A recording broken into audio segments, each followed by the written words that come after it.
قبل ما نبدأ قصتنا الجميلة النهاردة ما تنسوش تعملوا لايك للفيديو وتشتركوا في القناة عشان يوصل لكم كل الفيديوهات اللي احنا هنعملها مخصوص عشانكم. يلا بينا يا أطفال نسمع قصة جديدة وممتعة ونتعلم منها درس جديد في قناة 24 ساعة مع طفلك. يلا بينا. كان يا مكان ولا يحلى الكلام إلا بذكر النبي عليه الصلاة والسلام. في يوم هادي وجميل كان في بنوتة جميلة اسمها ديمة، كانت قاعدة في أوضتها الحلوة ومليانة ألعاب وبتلعب بألعابها الجميلة، وكان في دبدوب شكله حلو قوي ولونه جميل، كانت بتحبه وكانت بتلعب بيه، والدبدوب ده باباها جابهولها هدية علشان جابت درجات حلوة في الامتحان، وديما كانت فرحانة بيه جدا وكل شوية تلعب بيه وتضحك وتبقى مبسوطة جدا. وفجأة أخوها مالك دخل الأوضة، وأول ما شاف الدبدوب اتبسط قوي، راح لها وقال لها: ايه ده؟ ايه ده يا ديما؟ هو ده دبدوب؟ انتي جبتيه جديد ولا ايه؟ ايوه يا مالك، الدبدوب ده جديد وبابا جابهولي هدية. الله يا ديما، جميل قوي. هو انا ينفع العب بيه شوية يا ديما؟ لا يا مالك، انت لو لعبت بيه هيبوظ، وانت اصلا مبوظ كل العابك، انا ما اقدرش ان اديك الدبدوب بتاعي، ممكن تبوظه او تعمل فيه اي حاجة علشان انت ما بتحافظش على الحاجة بتاعتك. يا ديما والله انا هلعب بيه، بس صدقيني ومش هبوظه خالص. حتى بصي انتي هتبقي بص عليا، انا نفسي اشوف الدبدوب ده شكله جميل. خلاص يا مالك، قلتلك انا مش هقدر اديك الدبدوب بتاعي، انت عندك العاب كتيرة، روح العب بيها. مالك يا اصدقائي وقف في مكانه، وكان متضايق قوي ان ديما مش راضية تلعبه بألعابها، وحتى الدبدوب اللي هو كان عايز يلعب بيه مش راضية خالص تديهوله، وخايفة ان هو يبوظه. وخرج يا اصدقائي ووشه كان زعلان وكان متضايق قوي من اللي عملته ديما. وديما كملت لعبة بالدبدوب بتاعها وباقي ألعابها. وبعد ما ديما خلصت لعب راحت عشان تذاكر شوية، قعدت تذاكر شوية وتعمل الواجبات بتاعتها. ومالك برضو كان بيلعب في ألعابه، بس كان قاعد وهو زعلان جدا إن ديما مش بتلعبه في ألعابها خالص.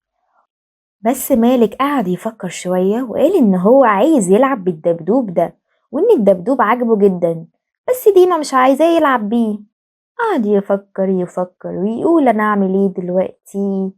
بعدين جات له فكرة إن هو يروح الأوضة ويستغل الوقت اللي ديما بتذاكر فيه، ويروح للأوضة بتاعت ديما ويلعب بكل ألعابها، وكمان ياخد الدبدوب ده ويحطه في أوضته. بس في نفس الوقت كان خايف جدا لما ديما تعرف، وأكيد هتزعل منه، ما كانش عارف يعمل إيه، هو عايز يلعب بس في نفس الوقت مش عايز يضايق أخته.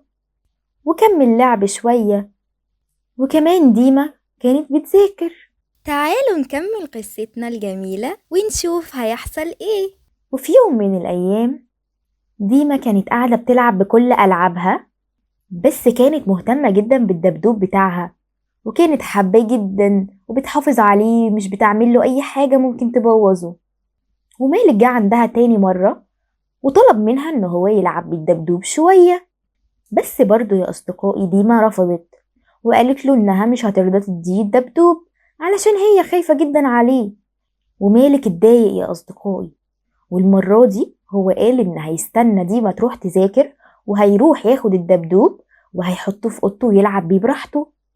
وفعلا ديما قعدت شوية تلعب، وبعدين حست إن خلاص ده وقت المذاكرة والمفروض إن هي تروح تعمل الواجبات بتاعتها وتذاكر. وراحت ديما تذاكر يا أصدقائي، ومالك كان شايفها وقعد يتسحب يتسحب لحد ما راح الأوضة بتاعتها من غير ما هي تشوفه، وكان خلاص هيدخل الأوضة. بس قبل ما يدخل الأوضة لقى ديما جاية عنده، كانت عايزة تجيب حاجة من الأوضة بتاعتها، وبتقوله: انت ايه اللي جابك هنا يا مالك؟ انت عايز ايه من اوضتي؟ انا مش عايز حاجة من اوضتك، انا كنت جاي بس اقولك حاجة، بس خلاص، انا مش عايز حاجة، انا ماشي. ومشي مالك يا اصدقائي، وكان متوتر جدا، وقال الحمد لله ان هو ما كانش في الأوضة، كان زمانها زعقت له وضايقته. وراحت ديما تكمل مذاكرتها، ومالك راح يلعب في الألعاب بتاعته شوية. ومالك قال إن هو لازم يروح يجيب الدبدوب، والموضوع كان فارق معاه جدا، كان عايز يلعب بالدبدوب.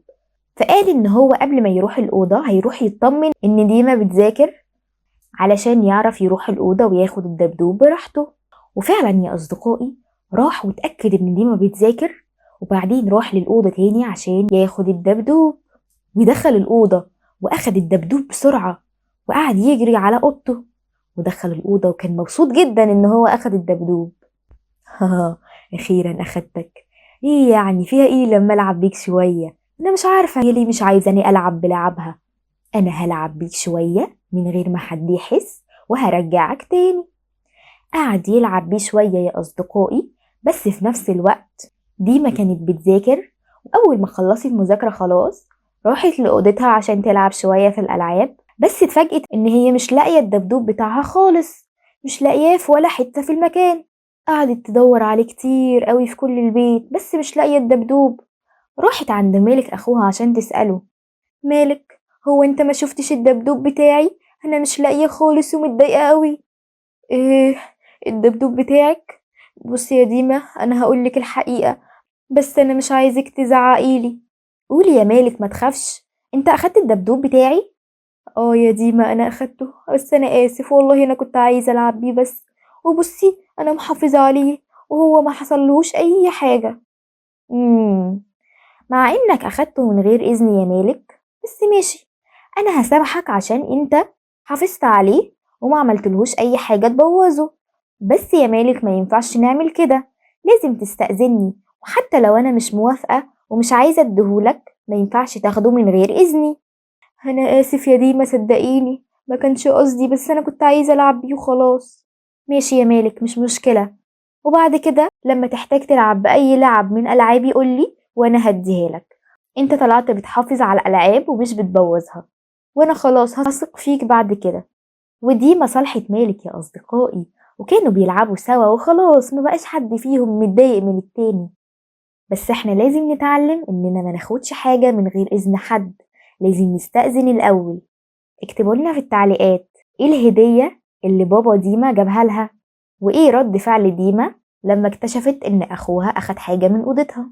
واكتب لنا في التعليقات ايه احسن قصة سمعتها في القناة واتعلمت منها ايه. بعد ما سمعنا قصتنا الجميلة النهاردة اوعى تكون نسيت تعمل لايك واشتراك للقناة عشان يوصلك كل الفيديوهات اللي احنا بنعملها عشانك. بعد ما سمعنا قصتنا الجميلة النهاردة تعالوا معايا نسمع قصص أكتر في قناة 24 ساعة مع طفلك. يلا بينا.